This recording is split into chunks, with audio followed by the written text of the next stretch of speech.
প্রিয় দর্শক, স্বাগত জানাচ্ছি আগামীর বাংলাদেশ অনুষ্ঠানে। আশা করি আপনারা ভালো আছেন, সুস্থ আছেন। আজকে আমাদের সঙ্গে আলোচনায় অংশ নিচ্ছেন রেজাউল করিম রনি, রাজনৈতিক বিশ্লেষক রয়েছেন, সালেউদ্দিন সিফাত, যুগ্ম সদস্য সচিব, দপ্তরের দায়িত্বে, জাতীয় নাগরিক পার্টি এনসিপি।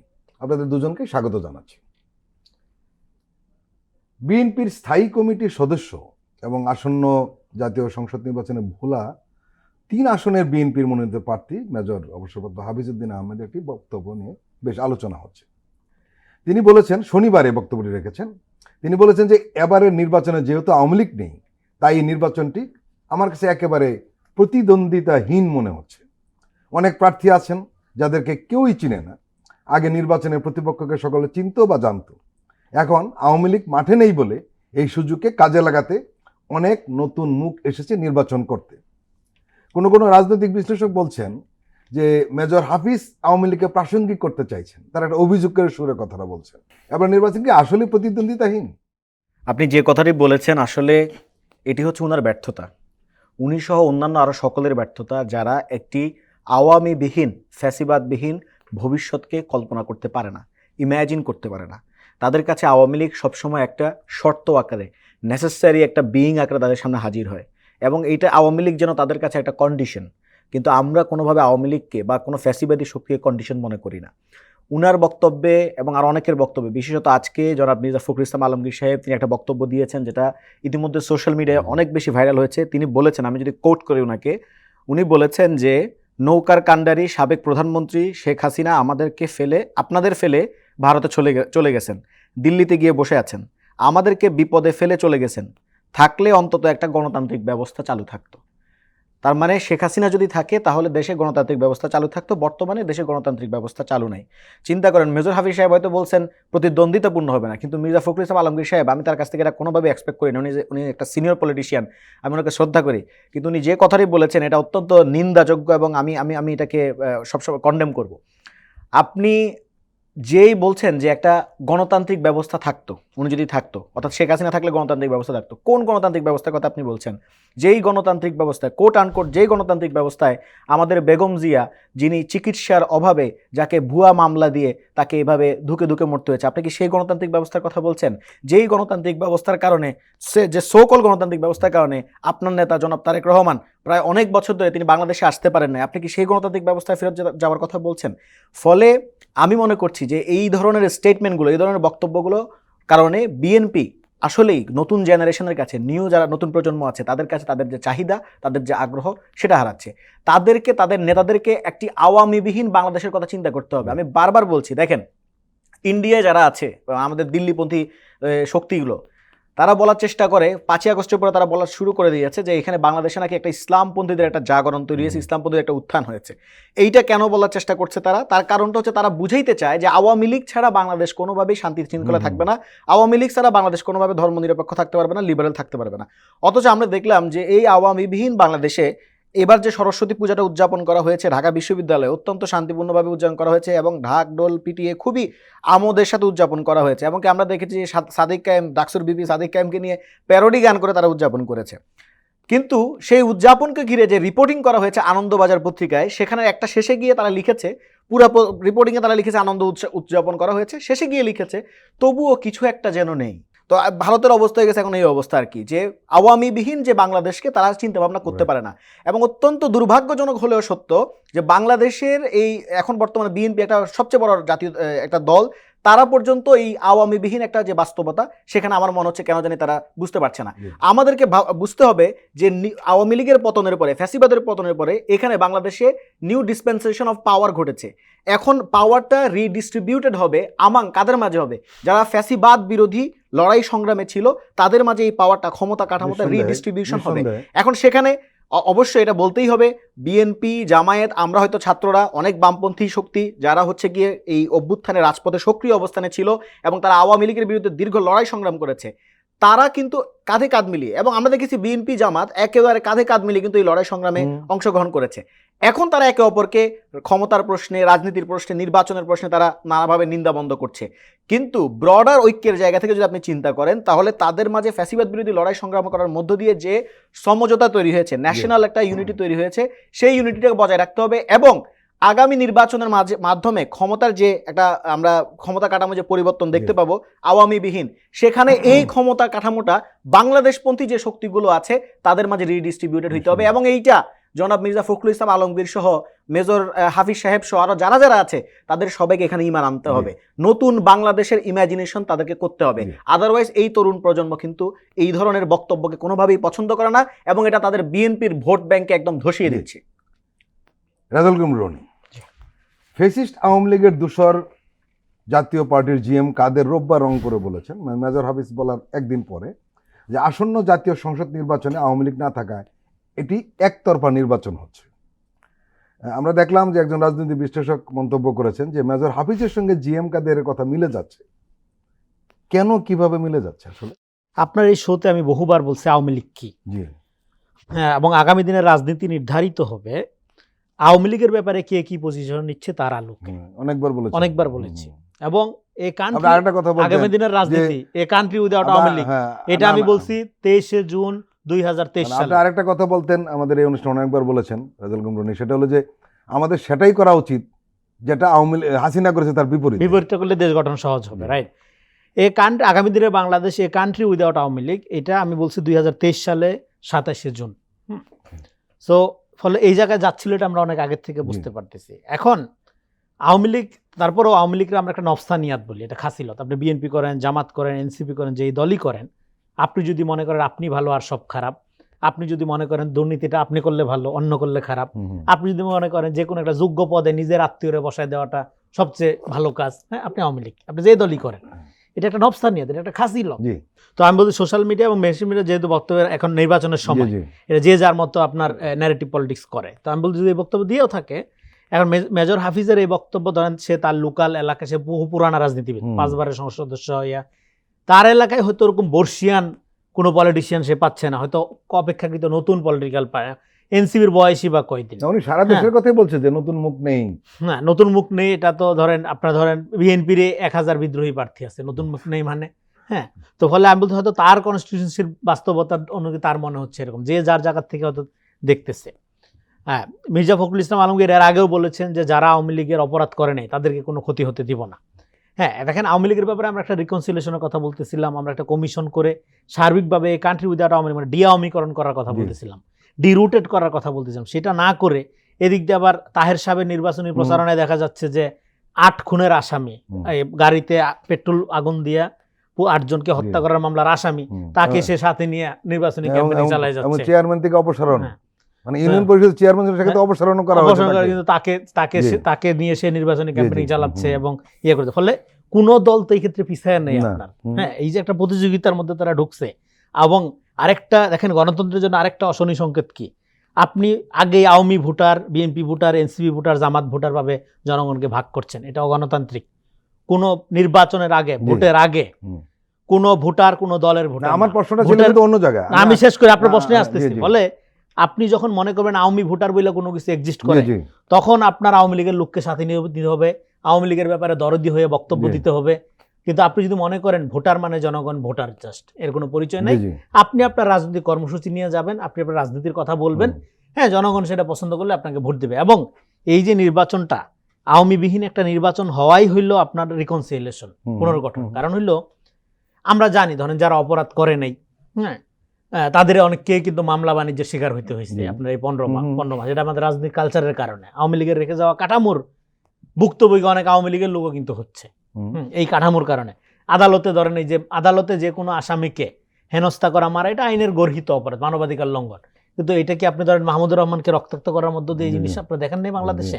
তার মানে কি আওয়ামী কাঠামোর কুফলটার থেকে আওয়ামী লীগ নিজেও আজকে আমার প্রশ্নটা আমি একটু বলি, সেটা হলো যে এখানে আমার প্রশ্নটা ছিল যে বিএনপি নেতাদের কথার সঙ্গে জাতীয় পার্টির নেতাদের কথা মিলবে কেন? বিএনপি, জামাত, জাতীয় পার্টি এখানে সম্মিলিতভাবে আওয়ামী লীগের ব্যাপারে একটা আন্ডারস্ট্যান্ডিং গ্রো করে নাই। তারা আওয়ামী লীগ জাতীয় পার্টি আন্ডারস্ট্যান্ডিং আছে না, ক্লিয়ার, সে আওয়ামী লীগ চায়, আওয়ামী লীগের জাতীয় পার্টির কোনো সমস্যা নেই, সে ভারতের দালাল, ফ্যাসিস্টের সহযোগী এবং আওয়ামী লীগের পুনর্বাসন করতে চায়। জাতীয় পার্টি বিএনপি জামাতের সঙ্গে জাতীয় পার্টি মিলান কেন? না, মিলাচ্ছি না, বলছে আওয়ামী লীগের ব্যাপারে যদি তার আন্ডারস্ট্যান্ডিং থাকতো তাহলে তো সে এরকম গৃহপালিত বিরোধী দল হয়ে নিজের রাজনীতি হত্যা করতো না, আত্মহত্যা তো এটা। মানে আপনার তো দেখেন গুরুত্বপূর্ণ হইলো আপনার রাজনীতি রক্ষা করা। ক্ষমতায় হাসিনাও ছিল, এই যে এখন বংশের বাতি জানানোর লোক নাই। ফলে আপনার ক্ষমতাটা ইম্পর্টেন্ট না। আপনি যদি ক্ষমতামুখী হন, নিজের রাজনীতি খাইয়া যদি আপনি ক্ষমতার দৌড়ের দিকে আগায় যান, আপনার পরিণতি হাসিনা দেখাই দিয়ে গেছে কি হবে। তো ফলে আমি বলতেছি এই যে দলগুলোর কথা বলতেছেন, আমি এক করছি না, বিএনপি, জামাত, জাতীয় পার্টি যে যার রাজনীতি করে, কিন্তু আওয়ামী লীগের ব্যাপারে এই যে তাদের একটা কমন পজিশন, হ্যাঁ, নানা ক্ষেত্রে দেখা যাচ্ছে, এর মানে হলো তারা এই যে আমাদের পলিটিক্যাল এই যে 5 তারিখের যে যেটাকে আমরা বলি প্যারাডাইম শিফট ঘটনা, এই প্যারাডাইম শিফট ঘটনাটা রিড করতে পারছেন, আন্দাজ করতে পারছেন। এই আলোচনা এখানে হয়ে গেছে খানিকটা।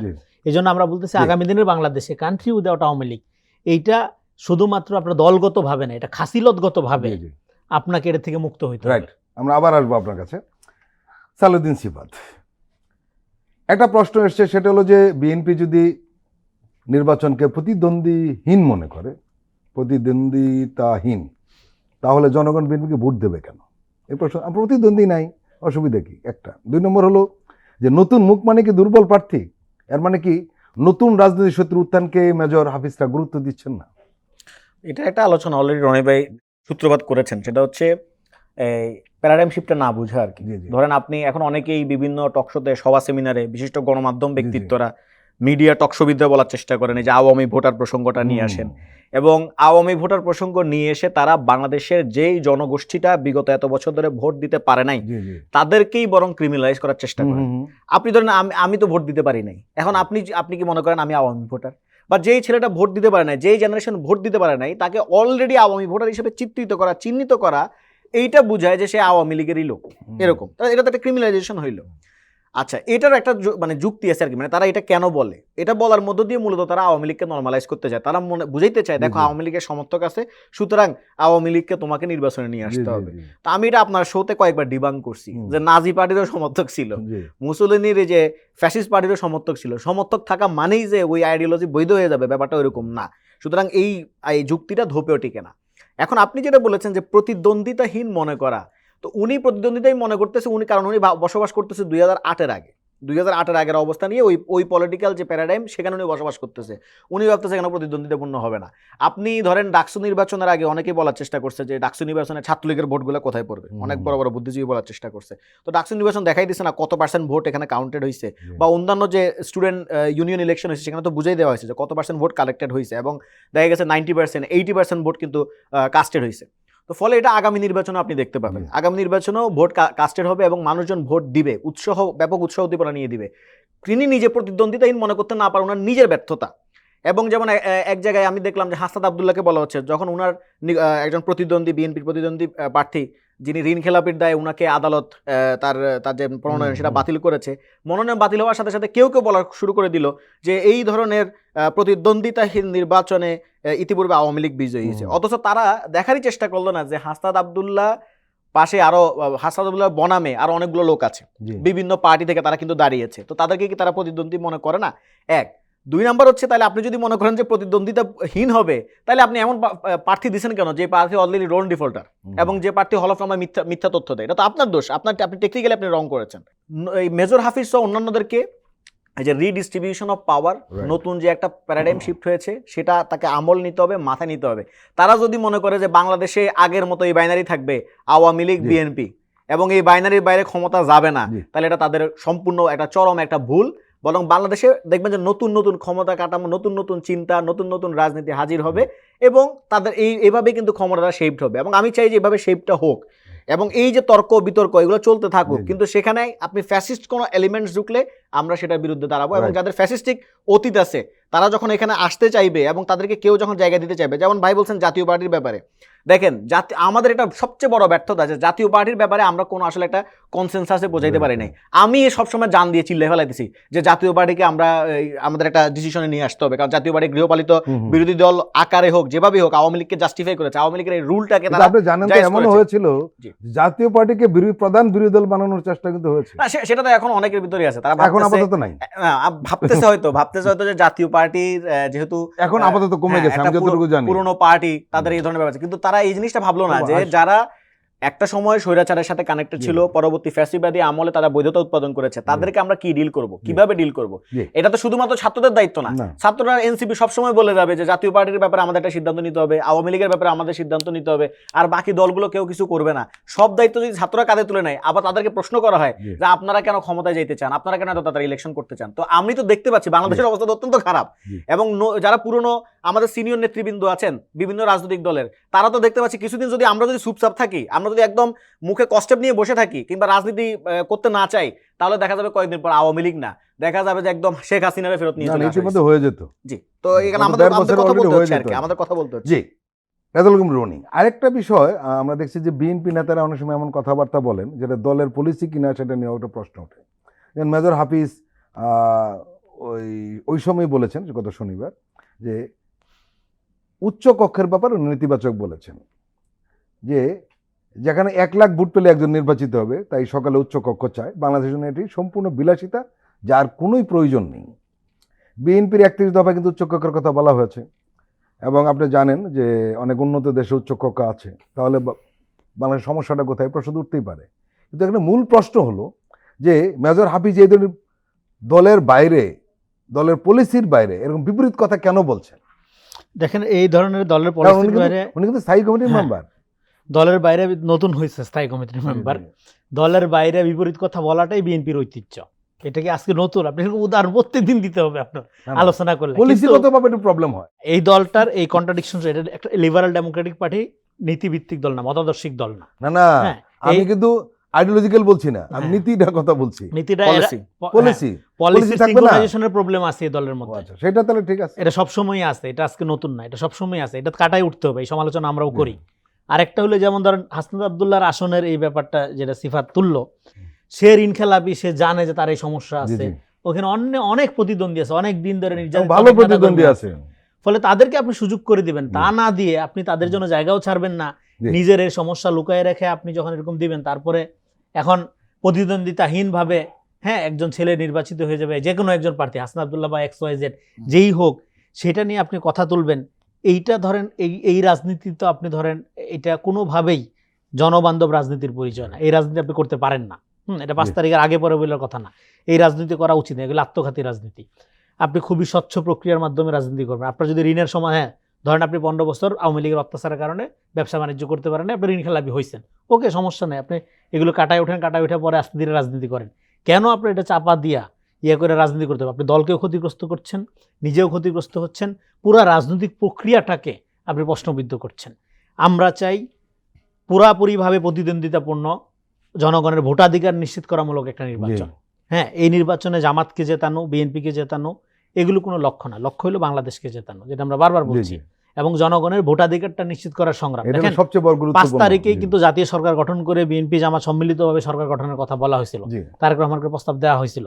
সেই প্রস্তাব তারা মানে নাই, এদিক থেকে সাধুবাদ দিই যে জনগণের ভোটাধিকার ফেরত দেওয়া, গণতান্ত্রিক উত্তরণের ক্ষেত্রে একটা নির্বাচন প্রক্রিয়ার মধ্য দিয়ে সরকার গঠনের দিকে তাদের আগ্রহ ছিল। সেইটা নিশ্চিত করতে হবে নির্বাচন জয়ের মধ্য দিয়ে না, ভোটাধিকার নিশ্চিত করার মধ্য দিয়ে। প্রিয় দর্শক, আমরা এখন একটি বিরতি নিচ্ছি, আপনারা আমাদের সঙ্গেই থাকুন।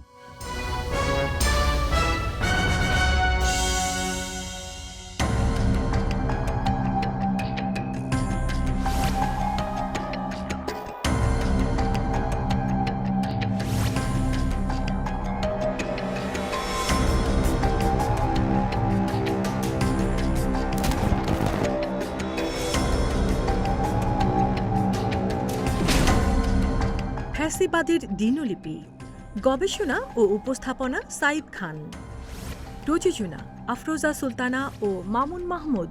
দেখবেন প্রতি রবি থেকে বৃহস্পতিবার সন্ধ্যা 7টায়।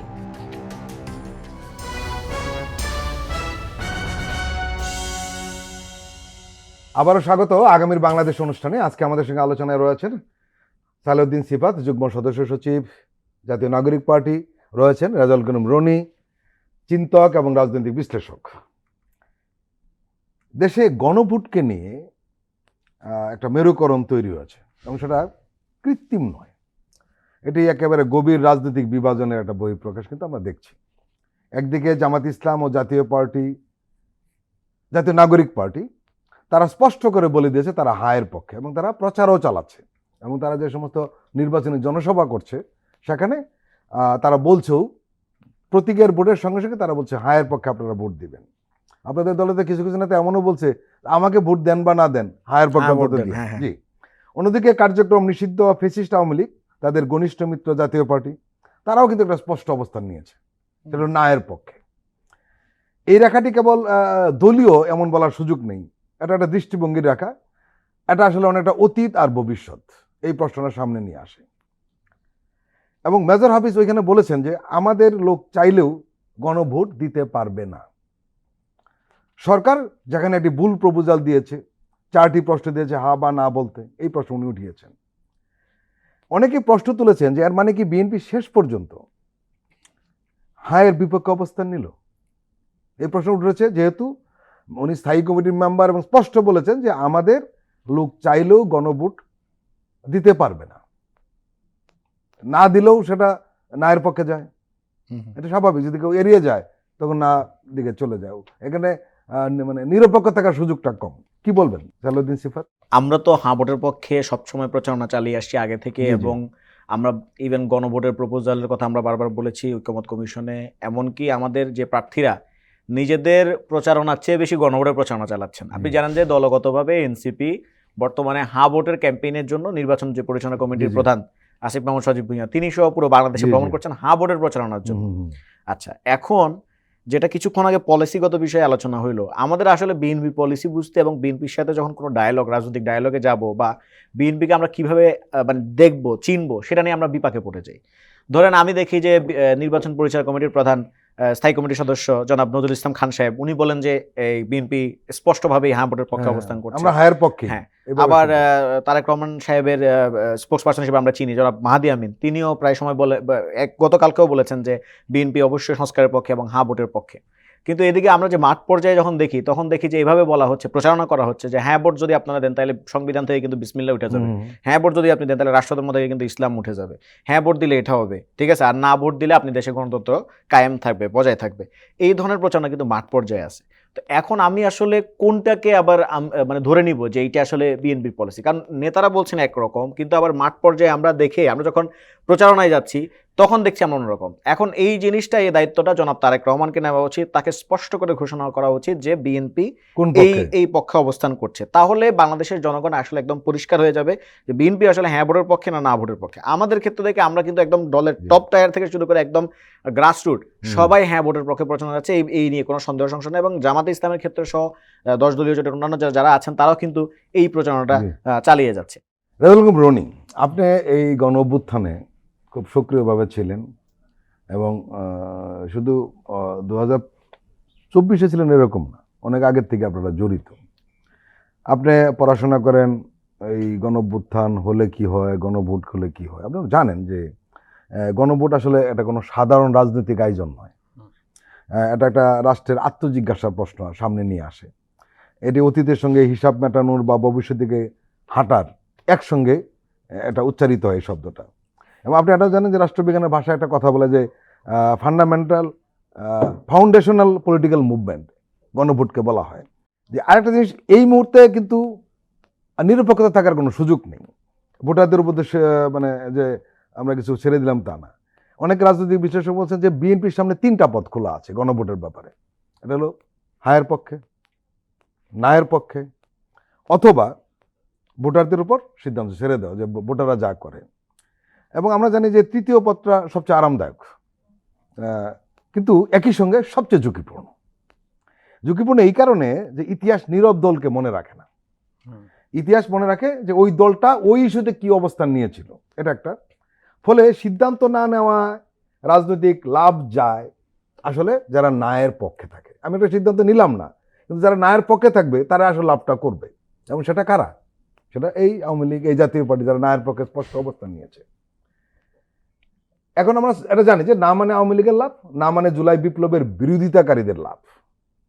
কি বলবেন রেজাউল করিম গোটা বিষয়টিকে? দেখেন, এখানে হা বা না জয়যুক্ত হওয়ার যে রিস্কের কথা আমরা বলা হচ্ছে, সেটা সম্ভাবনা 0%। দেখেন, শিবাদ যেটা বলল,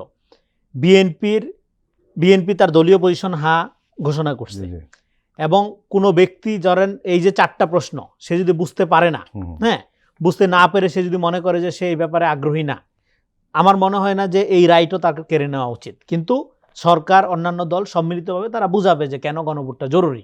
সালেউদ্দিন সিফাত, আসন্ন ত্রয়োদশ জাতীয় সংসদ নির্বাচনে গণভোটে হায়ের মধ্য দিয়ে 54 বছরের তৈরি হওয়া সব মাফিয়াতন্ত্র নিপাত যাবে, এর মধ্যে মন্তব্য করেছেন ডাকসুর ভিপি সাদিক কায়েম। রোববার রাজধানী একটা নির্বাচনী সভায় উনি গিয়েছিলেন এবং সেখানে মন্তব্য করেছেন, এবং তিনি আরেকটা বলেছেন যারা মজলুম ছিল আজ তারা হা ভোটের বিপক্ষে, একটা লজ্জার হায়ের বিপক্ষে যারা থাকবে আগামী 12 তারিখে তাদের বিজয় হবে না, জনগণ তাদের বিপক্ষে অবস্থান নেবে। 11 দলের সবাই হায়ের পক্ষে, আপনাদের তো 11 দল হয়েছে, আরেকজন যোগ দিয়েছে লেবার পার্টি। আগামীতে হায়ের জয়ের মধ্য দিয়ে 54 বছরের সব মাফিয়াতন্ত্র নিপাত যাবে। আমরা তো অনেকদিন ধরে বলে আসতেছি যে মাফিয়াতন্ত্র, ফ্যাসিবাদ, মানে ফ্যাসিবাদ মানে যে কিছুক্ষণ আগে উচ্চকক্ষের কথা আসছে, উচ্চকক্ষের কথা কেন আসলো? তার কারণটা হচ্ছে উচ্চকক্ষকে কিছু পাওয়ার দেওয়া হয়েছে, যেটাকে বলে যেমন সাংবিধানিক যে আমরা করব, অ্যামেন্ডমেন্ট করব, সেটা যাতে কোনো জাস্ট কেউ একজন যদি 2/3 ক্ষমতা তারা পায় সংসদে, নিম্নকক্ষে অর্থাৎ আমাদের বর্তমান পার্লামেন্টে, যাতে করে তারা এটা দিয়ে পুরো সংবিধানটাকে খোলনলচে পাল্টে ফেলতে না পারে, এবং যার একটা ইফেক্ট পড়বে সাধারণ জনগণের উপর, নাগরিকদের উপর, যার ফলে আপনি প্রধানমন্ত্রীকে, সো কল প্রধানমন্ত্রীকে, যিনি হচ্ছেন বেসিক্যালি দ্য কিং অথবা দ্য কুইন, তাকে আর কোনো কোয়েশ্চেন করতে পারবেন না। সো এটার জন্যই বেসিক্যালি আমরা উচ্চকক্ষের যে একটা প্রস্তাবনা সেটা কিন্তু দেওয়া হয়েছে। তো ফলে এখন এটা তো আর গণভোট দিয়ে বা জুলাই জাতীয় সনদ তো আর জাদুর কাঠি না, এটা তো একটা টেকনিক্যাল জিনিস, মানে কি করলে আসলে আপনি কি কোন জিনিসটাকে আটকে দিচ্ছেন। এখন এখানে তাহলে গণভোটটা কি কারণে আসছে? গণভোটটা আসছে, আমি যেটা মনে করি যে প্রথমত এই পুরো জুলাই সংস্কার যা কিছু আছে সংস্কারের জন্য, সেটার একটা লেজিটিমেসি হচ্ছে গণ অভ্যুত্থান। লেজিটিমেসি নিয়ে কোনো কোয়েশ্চেন নাই এটার, কিন্তু অনেকে লিগালিটি নিয়ে প্রশ্ন করা শুরু করছে, চিন্তা ভাবনা করছে যে এটার তার লিগালিটি কি। আপনারা মিলে কয়েকজন মিলে আপনারা ঐক্যমত কমিশনে ঢুকে এটা নিয়ে সিদ্ধান্ত নিয়েছেন, লিগালিটি কি। তো এই কারণে একটা ডিরেক্ট ম্যান্ডেট অফ দ্য পিপলদের থেকে ডিরেক্ট ম্যান্ডেট নেওয়ার জন্যই বেসিক্যালি কিন্তু গণভোটের আয়োজনটা করা হয়েছে। আর এখন আপনি যেটা বলছেন যে আমি ওনার সাথে এক জায়গায় একমত না, সেটা হচ্ছে বলছেন যারা অঙ্গীকার করছে তারা তো এটা ভাঙবে না, কিন্তু আমাদের তো অঙ্গীকার ভাঙার নজির প্রচুর, বিশেষত 90-এর পরে যে আমরা এটা একদমই আলাদা। না আমি বলি না ভাই, পলিটিক্যাল এজেন্সি ছিল না 90 না, এটা হচ্ছে আপনি 3 দলীয় জোটের রূপরেখার কথা যদি আমি বলি, এখন আপনি বলতে পারেন পলিটিক্যাল এজেন্সি আলাদা ছিল, কিন্তু এই যে আপনি যখন বিএনপির পলিসি নিয়ে আলাপ আলোচনা করছেন এবং সেখানে যখন আপনি দেখতেছেন যে ইনার একটা টেনশন আছে, কেউ বলতেছে সে পক্ষে, কেউ বলতেছে সে পক্ষে না বিপক্ষে, তো এখন জনগণ যে আসলে জনগণকে তো একটা কনক্রিট জিনিসের উপর বিশ্বাস স্থাপন করতে হবে, জনগণ তো সেই কনক্রিট জিনিসটা পাচ্ছে না। এখন এই কারণেই আমরা বারবার বলছি বিএনপির ভোটাররা তো স্পষ্ট বার্তা কি পাচ্ছে না, বিএনপির ভোটাররা কোনোভাবেই, মানে বিএনপির ভোটার তো আমি এভাবে বলতে রাজি না, মানে জনগণের কথা বলছি, জনগণ অ্যাজ এ হোল বিএনপি কোন রাজনৈতিক অবস্থানটা নিচ্ছে গণভোট প্রশ্নে, সেই প্রশ্ন কিন্তু তারা কিন্তু স্পষ্ট হতে পারছে না। এখন যদি তারেক রহমান সাহেব নিজে স্পষ্ট না করেন, তাহলে কি আমরা ধরে নিব যে বিএনপির যেটা পজিশন রাজনৈতিক সেটা তারেক রহমান এন্ডোর্স করেন না? এটা কি আমরা ধরে নিব? এটা ধরে নেওয়াটা সমীচিত হবে না। তো আমরা এই কারণে বারবার বলছি যে বিএনপিকে অবশ্যই গণভোট প্রশ্নে এবং লোন ডিফল্ট, আমি লোন ডিফল্ট রেশিওটা কিন্তু বারবার তুলে ধরছি, কারণ বাংলাদেশের মানুষ এটাকে খুব ভালোভাবে দেখে নাই, তারা খুব বাজেভাবে দেখেছে। এবং এই যে মেজর হাফিজ সাহেবদের কথাবার্তা যে প্রতিদ্বন্দ্বী নাই, এখন আমাদের এখন বলতে হচ্ছে, বাধ্য হচ্ছে যে পুনরায় প্রতিদ্বন্দ্বী হিসাবে কাদেরকে চান? প্রতিদ্বন্দ্বী হিসাবে যেহেতু ওনাদের দলে কিছু লোন ডিফল্টারদেরকে ওনারা মনোনয়ন দিয়েছেন, তাহলে ওনারা কি প্রতিদ্বন্দ্বী হিসাবে ওই লুটেরা সালমদেরকে চাচ্ছেন? প্রতিদ্বন্দ্বী হিসাবে কি ওনারা ওই ধরনের লুটেরাদেরকে চাচ্ছেন? আমরা তো সেই বাংলাদেশ প্রত্যাশা করছি না। সো গণভোটের ব্যাপারে যেটা বলছি যে আমরা সবাই মিলে ভোটে, আমরা যদি হা ভোটের পক্ষে, এখন আবার একটা কথাও আছে বাই দ্য ওয়ে, এখানে বলে রাখা ভালো যে সরকার কেন গণভোটের প্রচারণা চালাচ্ছে, এইটা নিয়েও কিন্তু অনেকে আবার কোয়েশ্চেন করা শুরু করে দিয়েছে, মানে যেন বা তারা আর কখনো এটা দেখে নাই যে ব্রেক্সিটের সময় যে ব্রিটেন কি কোন অবস্থান নিয়েছিল, ব্রিটেন গভর্নমেন্ট, কিংবা 1977 সালে শহীদ প্রেসিডেন্ট জিয়াউর রহমান তিনি কোন অবস্থান নিয়েছিলেন, কিংবা পৃথিবীতে এরকম অসংখ্য নজির আছে যেখানে অভ্যুত্থান হয়েছে, বিপ্লব হয়েছে, তারপরে গণভোট অনুষ্ঠিত হয়েছে, এবং সেখানে গণ অভ্যুত্থানের যে সরকার, বিপ্লবের যে সরকার, সে কোন পক্ষে নিয়েছে যেন তারা সেটা জানে না। তো এই জিনিসগুলো ওভারঅল যদি আমি মিলাই বলি, বাংলাদেশের জনগণ মুখিয়ে আছে, তারা জানতে চায় যে। এবং আবার একটা জিনিস আমি বলে রাখি, এটা কশন আকারে বলে রাখি, যদি আমাদের আহ্বায়ক নাহিদ ইসলাম বলেছেন যে গণভোট যদি হয়, না ভোট পাশ হয়ে যায়, তাহলে হচ্ছে জুলাই অভ্যুত্থানের ব্যাপারে হয়তো প্রশ্ন তুলবে, এরকম কথাবার্তা কিন্তু বলেছেন। কিন্তু আমার কাছে যেটা মনে হয়েছে যে গণভোটে হ্যাঁ নায়ের সাথে গণভোটে কি পাস হবে সেটার সাথে জুলাই অভ্যুত্থান কখনো হবে না, মানে সেটাকে কোয়েশ্চেন করা যাবে না। জুলাই অভ্যুত্থান এটা তো যারা তুলবে তারা তো আমরা জানি, তারা চিহ্নিত। জুলাই অভ্যুত্থান তার স্বমহিমা সবসময় বজায় থাকবে। আপনাকে একটা ঘটনা বলি, চিলিতেও একটা স্টুডেন্ট প্রটেস্ট হয়েছিল, তার পরবর্তীতে তারা গণভোট করেছিল। এবং আপনি যদি দেখেন নেপালেও কিন্তু সেম জন আন্দোলন হয়েছে, এরপর গণভোট। এবং আমরা কিছু কিছু জায়গায় এরকমও নজির পাইছি, ওইসব জায়গায় কিছু কিছু জায়গায় গণভোটে নাও কিন্তু পাশ হয়েছে। কিন্তু এর মানে ওই না যে ওই আন্দোলনটা ভুল হয়ে গেছে বা ওইখানকার যে অ্যাসপিরেশন সেটা ভুল হয়ে গেছে। তারা পরবর্তীতে আবারও তাদের সংস্কার প্রক্রিয়াটাকে এগিয়ে নিয়ে গেছে। কিন্তু আমাদের জন্য সবচেয়ে বড় চ্যালেঞ্জটা কি? সবচেয়ে বড় চ্যালেঞ্জটা হচ্ছে যদি গণভোটে না হয় তাহলে দেখা যাবে যে আমাদের বাংলাদেশের যারা রাজনীতিবিদরা, যারা বিশাল বিশাল বড় বড় অঙ্গীকার করে আসছেন, তাদের কোনো আমরা হয়তো পাবো না যে তারা কি আসলে কি সংস্কারপন্থী কিনা, এই জিনিস আমরা বুঝতে পারবো। এখানে দুটো বিষয় আসছে। একটি হলো যে গণভোটে যদি না বিজয়ী হয় তাহলে দায় দায়িত্ব কিন্তু রাজনৈতিক দলগুলোর উপর পড়বে। কোন রাজনৈতিক দল? যারা ফ্যাসিস্ট বিরোধী রাজনৈতিক দল ছিল, এই দায় দায়িত্ব কিন্তু জাতীয় পার্টি বা তারা তো ন্যায়ের প্রচারণা করছেই, কার্যক্রম নিষিদ্ধ আওয়ামী লীগের উপর পড়বে না। এটা হলো একটা দিক। আরেকটা দিক হলো এখানে একটা রিস্ক রয়েছে। কারণ আপনি জানেন তরুণদের বা ভোটার যারা দেয় এদের সংখ্যা অনেক বড়, 4,30,00,000-এর মতো। এখানে যারা এই ব্যাপারে স্পষ্ট অবস্থান নিবে না, তখন তার মার্কার ব্যাপারেও অস্পষ্ট হয়ে যাওয়ার একটা আশঙ্কা তৈরি হয়। এটা অনেকেই বলেছে। সম্ভবত আপনি একদিন বলছিলেন যে এই কিছু কিছু বিষয়ে যদি অবস্থান না নেয় তাহলে সমস্যায় পড়বে। কি বলবেন? দেখেন, আমি মনে করি যে ধরেন গণঅভ্যুত্থান, গণভোট এবং আইনি ভিত্তি এবং পিপল এক্সপ্রেশন এগুলোর মধ্যে এগুলো আলাদা আলাদা ব্যাপার আছে। কিন্তু আপনার গণঅভ্যুত্থানের মধ্য দিয়ে যেটা হচ্ছে যে সবাই তো গণঅভ্যুত্থানের আলোকে যে যার রাজনীতি গোছানোর চেষ্টা করছে, কিন্তু কেউ দায়িত্বটা নিচ্ছে না। কেউ দায় চাপাচ্ছে, কেউ ক্রেডিট নিচ্ছে, কিন্তু দায়িত্বটা নিচ্ছে না। এখানে দেখেন আমেরিকার সংবিধান অনেক ভালো, ইন্ডিয়ার সংবিধান অনেক ভালো, কিন্তু সেখানে একটা ট্রাম্প আসছে, সেখানে একটা মোদি আসছে। বাংলাদেশের সংবিধান এইটার ইডিওলজিক্যাল মুজিবীয় কাঠামোর বাইরে এর গণতান্ত্রিক অ্যাসপিরেশন কিন্তু একেবারে খারাপ না। এর গাঠনিক ৭২-এর এই যে একদলীয় পদ্ধতিতে করাটার সমালোচনার বাইরে এখানে অনেক ভালো ভালো কথা ছিল, সেটাও কিন্তু একটা হাসিনা তৈরি করছে। ফলে ৫ তারিখের আলোকে আসলে আপনার এই ধরনের সাংবিধানিক মুসাবিদার চেয়ে পলিটিক্যাল কন্ট্যাক্ট সোসাইটিতে যেটা তৈরি হয়েছে, সোসাইটিতে যেটাকে আমরা প্যারাডাইম শিফট ঘটনা বলতেছি, আমি বলতেছি যে সোশ্যাল কন্ট্যাক্ট যে চেঞ্জ হয়ে গেছে, এইটাকে আত্মস্থ করা রাজনৈতিক দলগুলোর জন্য, সমস্ত রাজনৈতিক দলগুলোর জন্য প্রধান চ্যালেঞ্জ এবং জরুরি। হ্যাঁ, এবং সেই চ্যালেঞ্জের ক্ষেত্রে দেখেন এইখানে সংস্কার যে ৮৪টা জিনিস হয়েছে এগুলি তো খুবই মামুলি। একটা উদাহরণ দিই, ধরুন কৃষি, বাংলাদেশ কৃষি প্রধান দেশ, কৃষি সংস্কার কমিশনই হয়নি, কিন্তু আজীবন কি আপনি কৃষকদের এরকম রাখবেন? তাহলে তো দেশ আগাবে না। সালাউদ্দিন সিফাত মানবতা বিরোধী অপরাধে আন্তর্জাতিক অপরাধ ট্রাইব্যুনালে দণ্ডিত ও ক্ষমতাচ্যুত হয়ে পলাতক সাবেক প্রধানমন্ত্রী শেখ হাসিনা গত শুক্রবার নয়াদিল্লিতে এটা জনসমাবেশে বা সে একটা বক্তব্য রেখেছে, অডিও এটা বক্তব্য রেখেছে। এবং আমরা জানতাম যে তার এই অডিও বক্তব্য সামনে আনা হবে, কদিন আগের থেকে এটা আলোচনা হচ্ছিল, কারণ তার দলের নেতারা এখানে প্রেস কনফারেন্স করছিল ইত্যাদি ইত্যাদি। এবং টোটালি হচ্ছিল মূলত দিল্লির সহযোগিতাতে। এবং ঢাকা এই বিস্ময় এবং উদ্বেগ প্রকাশ করেছে। এর মানে হলো যে উনি ওই অনুষ্ঠানটিতে কিন্তু প্রকাশ্যে বাংলাদেশ সরকার উৎখাতের আহ্বান জানিয়েছেন এবং আসন্ন জাতীয় নির্বাচন বানচালের উদ্দেশ্যে সন্ত্রাসী কর্মকাণ্ড চালাতে তার দলের অনুগতদেরকে উস্কানি দিয়েছে। প্রশ্ন যেটা হলো যে হাসিনা উস্কানি দিবাটাই স্বাভাবিক, কিন্তু সুযোগটা প্রকাশ্যে যে দিল্লি তৈরি করে দিচ্ছে, এর মানে কি ভারত সেই ট্রমা থেকে বের হতে পারছে না, ৫ই আগস্টের যে পতনের ট্রমা। হ্যাঁ, তারা তো মনে করে বাংলাদেশে শেখ হাসিনাকে, তারা বললাম যারা নেসেসারি মনে করে, এবং শেখ হাসিনা বিহীন বাংলাদেশকে তারা কখনোই কল্পনা করতে চায় না। আওয়ামী বিহীন বাংলাদেশকে তারা কোনোভাবে চিন্তা ভাবনা করতে চায় না। বাংলাদেশে কোনো রাজনৈতিক দল নেতাদের ভিতরে এই ধরনের প্রবণতা আছে। এখন ধরেন এটা আপনি যদি চিন্তা করে দেখেন যে হাদির হত্যাকাণ্ড থেকে শুরু করে বিভিন্ন জায়গায় আপনি দেখবেন যে ছাত্রলীগের নিষিদ্ধ ঘোষিত এই সংগঠনটা, সন্ত্রাসী সংগঠনের লোকজন তারা ককটেল বাজি করতেছে, ককটেল ফুটাচ্ছে, মানুষজনের উপর আঘাত করতেছে। কিছুদিন আগে মগবাজার ফ্লাইওভার ওখানে একজন আমাদের নাগরিক শহীদ হয়েছেন, এ ধরনের ঘটনা তো আমরা জানি। তো এখন এগুলো তো at the same time Delhi তো আসলে এই জিনিসটাকে ফুয়েলিং করছে। দিল্লি তো ওই তাদেরকে হোস্ট করে, আমি যদি বলি যে তারা বেসিক্যালি একটা সেফ একটা প্লেস, সেফ হোম তৈরি করেছে যারা আওয়ামী লীগের লোকজন আছে। এবং আমি এটা বিভিন্ন জায়গায় বলেছি, সেটা হচ্ছে আওয়ামী লীগ বর্তমানে তাদের একটা থিওলজি আছে, যে থিওলজিটা হইতেছে তারা এই ৫ই আগস্ট পরবর্তী বাংলাদেশটাকে দেখতেছে ১৯৭১ সালের মতো করে। তারা ভাবতেছে কি যে ধরেন ফর এক্সাম্পল তারা তো আসলে মুক্তিযুদ্ধ ব্যবসা করছে, তারা তার প্রকৃত মুক্তিযুদ্ধকে নিয়ে তাদের কোনো কার্যক্রম ছিল না।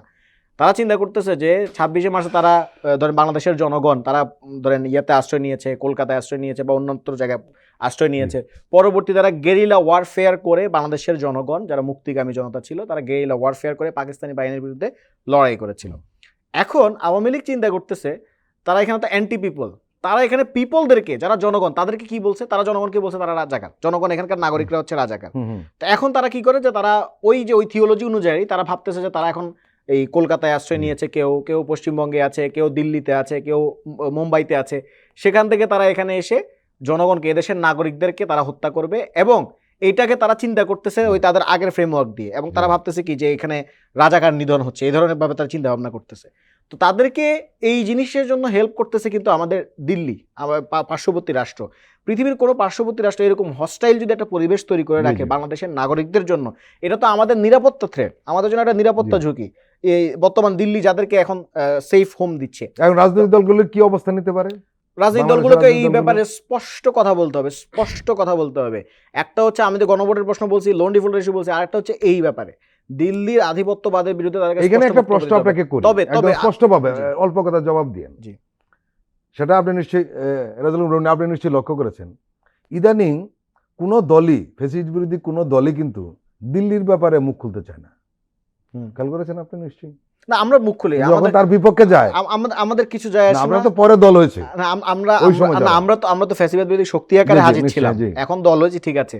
আমরা দিল্লির বিরুদ্ধে কথা বলি বিধায় আমাদের উপর অনেকেই গোসা করেন, এবং অনেকে বলতে চান যে হ্যাঁ এরা হচ্ছে কি অতিরিক্ত কথাবার্তা বলে, এদের ডিপ্লোম্যাটিক সেন্স কম, ঠিক আছে, এরা অতিরিক্ত হচ্ছে আবেগপ্রবণ, ইম্পালসিভ বিহেভিয়ার করে। কিন্তু আমাকে তো কথা বলতে হবে। আপনারা সবাই যদি চুপ করে থাকেন, আমাদেরকে কথা বলতে হবে না যে আপনি আমাদের এখানে সেফ, আমাদের লোকজনকে, আমাদের এই এখানকার যারা জুলাইয়ের যোদ্ধা, জুলাইয়ের যারা অগ্রগামী সৈনিক, তাদেরকে আপনি এখানে হত্যা করবেন ওই ইন্ডিয়া থেকে পালায় এসে, আর আমি এখানে চুপ করে থাকবো? এটা তো আমি পৃথিবীর কোনো বিপ্লবীরা সহ্য করবে না। রাজুল রনি, এখানে একটা প্রশ্ন আসছে, সেটা হলো যে শেখ হাসিনা ইন্ডিয়াতে বসে এবং দিল্লির সহযোগিতায় এদেশে একটা উস্কানি দিবেন, নির্বাচন বানচালের করার চেষ্টা করবেন, সহিংসতাকে প্রমোট করবেন, আর বাংলাদেশের রাজনৈতিক দলগুলো চুপচাপ বসে থাকবে, কোনো কিছু বলবে না। তারা কেউ বলছে না যে দিল্লি এটা কেন করছে, তাকে এই সুযোগটা কেন দিচ্ছে, এই প্রশ্ন কেউ তুলছে না। রাইট, তাহলে কি হলো? এটা দেখেন, ভারতের এই যে আচরণ, এই ব্যাপারে আমাদেরকে জাতীয় ঐক্য দরকার। আপনি অনেকবার বলছিলেন, অনেকবার এটা নিয়ে আলোচনা জাতীয় ঐক্য দরকার, এখন মধ্যে হলো না ভারতের ব্যাপারে। এবং আমি বলতে পারি ভারত প্রশ্নে আমাদের একটা ন্যাশনাল পলিসি দরকার, নিঃসন্দেহে। এটা ভারত ব্যাপারে জামাতের একরকম পজিশন, বিএনপির একরকম পজিশন, এনসিপির এরকম না, আমাদের একটা জাতি। কারণ ভারত আমাদের 54 বছরের সাথে ভারতের যে সম্পর্কের ইতিহাস, এটা পার্টিকুলারলি একটা প্রতারণার ইতিহাস, আমরা বহুবার বলছি। ফলে আমাদের একটা ন্যাশনাল নীতি থাকবে, আমরা ভারতের সাথে সম্পর্ক করবো ডেফিনেটলি, কিন্তু আমরা যাদেরকে জানাই দিব যে আমাদের জাতীয় অবস্থান হইলো তোমাদের ব্যাপারে এইরকম। ফলে তোমরা কোনো পলিটিক্যাল পার্টিকে আর হাসিনার মতো করে ট্রিট করার সুযোগ নেই। যে ফলে এই জাতীয় অবস্থান নীতি, একটা জাতীয় নীতি, ভারত প্রশ্নে আমাদের একটা জাতীয় অবস্থান খুব দ্রুত দরকার। কারণ এটা অ্যাডক ভিত্তিতে যখন বিপদে পড়ে তখন ধরেন সবাই একসাথে দাঁড়ায়, ছবি তুলে, হ্যাঁ, তারপরে যে যার মতো আবার যোগাযোগ শুরু করে দেয়, এটা করার দরকার নেই। ফলে এখানে 5 তারিখের ভারত এবং আওয়ামী লীগের ব্যাপারে রায় হয়ে গেছে। আর শেখ হাসিনা তো একটা গ্লোবাল থ্রেট। আপনি এখন ভারতকে চিন্তা করতে হবে, সে যদি মনে করে যে তার নিরাপত্তার ক্ষেত্রে ভারতকে বাংলাদেশ সহযোগিতা করবে, ডেফিনেটলি বাংলাদেশ সহযোগিতা করবে। সেক্ষেত্রে তাকে তো আগে বাংলাদেশ বিরোধী যে শক্তি এবং শক্তিকুল বিশাল একটা বাহিনী এখানে রয়ে গেছে, যারা সিকিউরিটি থ্রেট, যে আলাপ এখানে আসলো, সেই ব্যাপারে একটা সিদ্ধান্ত নিতে হবে। নেওয়ার পরেই সম্পর্ক উন্নয়নের ব্যাপারে আলাপটা আগাবে। নাহলে আমি তো আমার শত্রুকে আপনি যখন প্রতিপালিত করবেন, লালন পালন করবেন, রেখে আপনি তো এটা আশা করতে পারেন না আমার কাছ থেকে যে আমিও আপনার নিরাপত্তার ব্যাপারে একই রকম আন্তরিক হব। ফলে কোর্টটা, আমি মনে করি বলটা এখন ভারতের কোর্টে, হাসিনার ব্যাপারে সলিউশনের মধ্য দিয়া, যেহেতু হাসিনারই একটা আইন করা আছে যে ওই যে আপনার বন্দি বিনিময় চুক্তি, সেই চুক্তির আলোকে কিন্তু ভারত চাইলে আগাইতে পারে, হ্যাঁ, এবং এখানে বিচার ফেস করুক, অসুবিধা কি, সেটা কনভিক্টেড ক্রিমিনাল। ফলে আপনি আপনার নিরাপত্তার ব্যাপারে কনসার্ন, আপনার দেশের কনসার্ন, কিন্তু আপনি এখানকার জনগণের যে বিগেস্ট কনসার্ন, তাকে আপনি আশ্রয় প্রশ্রয় দিয়ে তার কাছে সহযোগিতা চাইলে তারা তো আপনাকে চাইলেও হেল্প করতে পারবে না। বাংলাদেশ চাইলেও তো এটা ভারতকে উদ্যোগ নিতে হবে যাতে বাংলাদেশ ভারতের নিরাপত্তার ব্যাপারে একটা আন্তরিক ভূমিকা রাখতে পারে, সেই হেল্পটা ভারতকে করতে হবে। আমরা আশা করব যে এখন না হলে ভবিষ্যতে ভারতের ব্যাপারে অন্তত একটা জাতীয় নীতি হওয়া উচিত। আসলে রনি যেটা বলছিলেন ওটা আসলে সত্য, যে এক এক দল এক এক ধরনের অবস্থান নিয়ে নিবে। শুধু জাতীয় নীতি না, আমাদের পররাষ্ট্র নীতিটা আমাদের ইউনিলেটারাল হওয়া উচিত। ওকে, ভারত তো বাংলাদেশের ব্যাপারে ও কংগ্রেস আসুক বিজেপি আসুক, ও তো একই নীতি, এবং আমাদের আবার যে দল আসে সব দেশে তাই থাকে। হ্যাঁ, পররাষ্ট্রনীতি কিন্তু সব রাজনৈতিক দল, জাতীয় নীতি হলে সবচেয়ে ভালো অবস্থান, দল মত নির্বিশেষে একটা জাতীয় অবস্থান, ঝামেলাটা তৈরি হবে না। রাজুল রনি এবং সালাউদ্দিন সিফাত, আপনাদের দুজনকে আন্তরিক ধন্যবাদ আমাদের দীর্ঘ সময় দেওয়ার জন্য। প্রিয় দর্শক, আজকের অনুষ্ঠান আমরা এখানে শেষ করছি। আপনারা ভালো থাকবেন, সুস্থ থাকবেন। আল্লাহ হাফেজ।